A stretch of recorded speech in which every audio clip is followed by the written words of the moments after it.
Hello भाई, नमस्ते, प्रणाम, सलाम। भोजपुरी रिएक्शन में आप लोग का स्वागत है। देखिए ये वीडियो में आप बने रहिए, हम बहुत बड़ा न्यूज़ देने वाला है। पावर स्टार पवन सिंह जो चुनाव लड़ रहे हैं आसनसोल से, बंगाल से। अब इसमें सुनने में आ रहा है कि भोजपुरी इंडस्ट्री अब बर्बाद हो जाएगा, कोई अब बचा ही नहीं है भोजपुरी इंडस्ट्री में। अब खेसारी लाल जी हैं तो उनका भी मुंड लग रहा है कि अब मुंड बन रहा है कि चुनाव लड़ेंगे।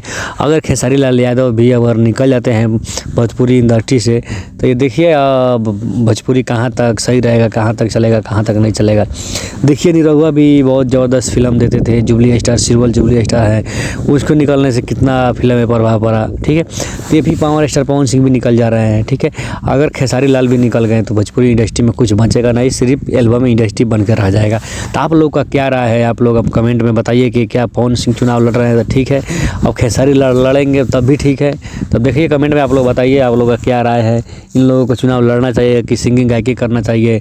आप लोगों का कमेंट में राय बताइए और आप लोग का राय जानेंगे तो उसके बाद वीडियो बनाएंगे। जय हो।